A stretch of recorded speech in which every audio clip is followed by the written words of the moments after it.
안녕하세요. 말씀을 대안에 채우다. 이준희 목사입니다. 10월의 둘째 날, 그리고 말씀 암송 7일차가 되었습니다. 오늘 내게 주실 말씀의 은혜, 내 안에 말씀을 채우는 그 은혜를 기대하면서 오늘 말씀 암송하도록 하겠습니다. 오늘도 말씀 책. 오늘 말씀은 민수기 14장 24절입니다. 그러나 내 종 갈렙은 그 마음이 그들과 달라서 나를 온전히 따랐은즉 그가 갔던 땅으로 내가 그를 인도하여 드리리니 그의 자손이 그 땅을 차지하리라. 아멘. 오늘 말씀은 출애굽 후 가데스 바네아에 도착한 이스라엘 백성에게 하나님께서 약속의 땅 가나안을 정탐하라고 명령하신 것에서 비롯됩니다. 사실 가나안 정탐은 이스라엘 백성이 스스로 원해서 한 것입니다. 약속의 땅 가나안에 바로 가기에는 뭔가 미심쩍었던 이스라엘 백성들이 하나님께 그 땅을 먼저 살펴보기를 원한다 말했고, 하나님은 이를 허용하셨습니다. 그런데 여기서 허용하셨다라는 것이 허락의 의미가 아니라는 것을 잊으시면 안 됩니다. 하나님께서는 이스라엘 백성들이 하나님을 신뢰하는 마음을 가지고 아무 말 없이 그 땅으로 들어가기를 바라셨을 겁니다. 그런데 이스라엘 백성들에게는 안타깝게도 그런 믿음이 없었습니다. 하나님의 명령에 따라 12지파에서 각 한 명씩 총 12명의 정탐꾼이 선발되었습니다. 선발된 정탐꾼들은 40일간의 정탐을 마치고 돌아오게 되는데, 정탐을 마치고 온 이들은 그 땅의 과일을 보여주면서 과연 젖과 꿀이 흐르는 땅이다라는 것을 말합니다. 이 이야기를 들은 이스라엘 백성들은 환호했습니다. 곧 이어서 그 땅에 살고 있는 사람들에 대한 이야기를 듣는데, 그 사람들은 강하고 또 그들이 살고 있는 성읍은 견고하고 심이 크다라는 이야기였습니다. 이런 이야기를 듣고 환호하던 이스라엘 백성들이 잠잠해집니다. 분명 그곳은 좋은 땅이지만 이미 그곳을 차지하고 있는 사람들이 있고 그들이 자신들보다 강하다라는 이야기가 그들의 마음을 어렵게 한 겁니다. 여기서부터 12명의 정탐꾼은 두 부류로 나누어집니다. 10명과 2명입니다. 10명은 그 정탐한 땅을 악평하여 그곳의 사람들은 너무나도 크고 우리는 메뚜기와 같다라고 말을 합니다. 그래서 거기에 가면 우리는 거기서 죽을 것이고 그곳은 죽음의 땅이 될 것이다 라고 합니다. 하나님의 말씀이고 약속이게 땅이고 뭐건 간에 그곳으로 가면 안 된다라는 것이 10명의 정탐꾼의 주장이었습니다. 반면 갈렙과 여호수아 이 두 명은 달랐습니다. 이 두 명은 다른 이야기를 합니다. 우리가 곧 올라가서 그 땅을 취하자. 능히 이기리라 라고 말합니다. 사람은 보는 것에 영향을 받습니다. 속담 중에 100번 듣는 것보다 한 번 보는 것이 낫다라고 했듯이 그만큼 보는 것이 중요합니다. 그런데 보는 사람의 마음이 더 중요합니다. 사람은 보고 싶은 대로 보게 되고 생각하는 대로 보이기 때문입니다. 어떤 사람의 마음이 두려움에 휩싸인다면 그 앞에 별것 아닌 움직이지도 않는 컵이 있다 해도 그것이 무서워서 도망을 가게 될 겁니다. 12명의 정탐꾼 중 10명은 가나안에 살고 있는 그 키가 큰 거주민들을 봤을 때 두려움을 느꼈습니다. 저들과 싸우면 분명히 질 거야. 우리가 죽을 거야 라고 생각했습니다. 그 생각을 가지고 가나안 땅을 보니까 그곳은 도무지 갈 수 없는 땅이 되어버린 것입니다. 호랑이 굴에 들어가도 정신만 차리면 산다라는 말이 있습니다. 단지 정신만 차리면 그 호랑이를 때려 눕힐 수 있다라는 그런 뜻은 아닙니다. 어떤 어려움이 있더라도 정신을 똑바로 차리는 것이 중요하다라는 말입니다. 어떤 어려움 앞에서도 우리가 믿음을 잃어버리지 않으면 하나님께서 붙들어 주십니다. 믿음으로 나아가는 사람은 하나님께서 하나님의 방법으로 인도해 주십니다. 세상에서도 교회에서도 비전을 가지라 합니다. 비전은 시력을 말합니다. 보는 겁니다.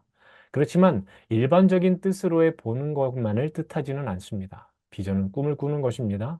하나님께서 주시는 마음을 가지고 그 자리에서 하나님의 뜻을 발견하는 것입니다.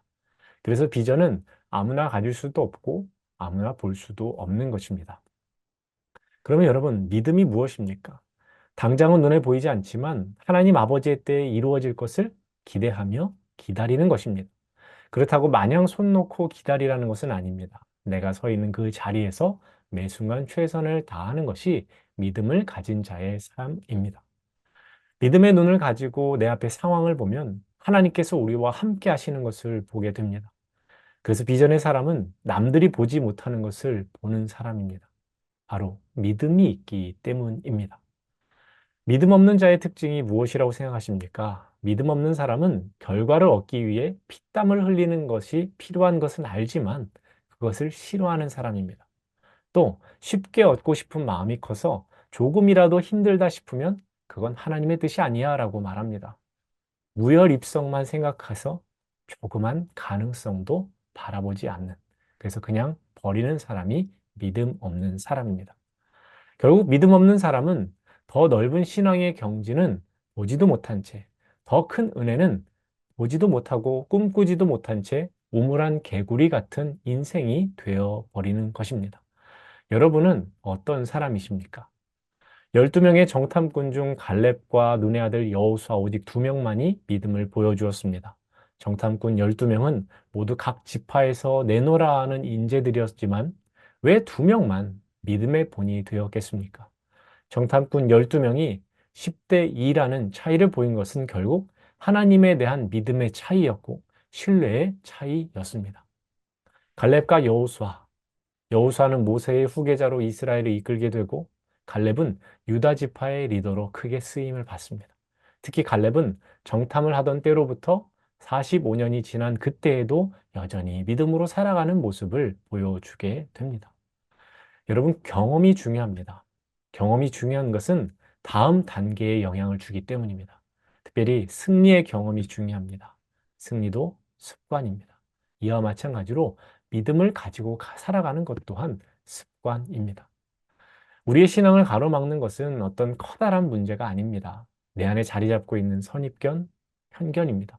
선입견이 믿음을 잘하지 못하게 하고 편견이 하나님의 말씀을 잘못 받아들이게 합니다. 오래전 이스라엘 백성은 약속의 땅 가나안으로 가라는 그 하나님의 말씀에 순종하지 못하고 멈추었습니다. 그리고 40년 동안 광야에서 돌고 돕니다. 두려움이라는 선입견과 편견에 휩싸인 채 하나님을 향한 믿음을 잃어버렸기 때문입니다. 하나님의 명령 앞에 그래서 우리는 선입견과 편견을 버려야 합니다. 하나님께서 우리를 위해서 일하신다는 것을 순전한 믿음으로 받아들이고 멈추지 말고 계속해서 끝까지 달려가는 것입니다. 두려움이 드는 순간, 힘든 순간, 그 어떤 순간에도 멈추지 마십시오. 갈렙과 같이 여호수아와 같이 하나님을 신뢰함으로 걸어가십시오. 그래서 우리는 이렇게 기도해야 합니다. 하나님 아버지, 눈에 보이는 것에 마음을 빼앗기고 두려워하는 자들이 되지 않게 하여 주시고 여호수아처럼 담대한 믿음 갖게 하시고 갈렙처럼 신실하게 하나님만 신뢰하는 믿음을 주시옵소서. 이렇게 기도하는 마음으로 오늘 말씀을 암송하시면 좋겠습니다. 그럼 오늘 말씀 암송하겠습니다. 그러나 내 종 갈렙은 그 마음이 그들과 달라서 나를 온전히 따랐은즉 그가 갔던 땅으로 내가 그를 인도하여 드리리니 그의 자손이 그 땅을 차지하리라. 그러나 내 종 그 마음이 그들과 달라서 나를 온전히 따랐은즉 그가 갔던 땅으로 내가 그를 인도하여 드리리니 그의 자손이 차지하리라. 그러나 내 종 갈렙은 그들과 달라서 나를 온전히 그가 갔던 땅으로 내가 그를 드리리니 그의 자손이 그 땅을 차지하리라. 그러나 내 종 그들과 나를 온전히 그가 갔던 내가 그를 드리리니 그의 자손이 하리라. 그러나 내 종 갈렙은 그 마음이 그들과 달라서 나를 온전히 따랐은즉 그가 갔던 땅으로 내가 그를 인도하여 드리리니 그의 자손이 그 땅을 차지하리라. 민수기 14장 24절 말씀. 이 시간은 오늘 퀴즈를 함께 풀어보도록 하겠습니다. 그럼 퀴즈 보겠습니다. 퀴즈 책! 12명의 정탐꾼이 보고 온 땅은 어디였나요? 1번 가산 디지털 단지, 2번 가제울, 3번 가평, 4번 가나, 5번 가나안. 오늘도 이렇게 여러분들과 함께 말씀 암송할 수 있어서 참으로 기쁩니다. 오늘도 말씀 암송 꼭 성공하시고 퀴즈도 잘 푸신 다음에 저에게 문자 보내주시면 감사하겠습니다. 그럼 저는 내일 다시금 찾아뵙도록 하겠습니다. 말씀을 내 안에 채우다. 감사합니다.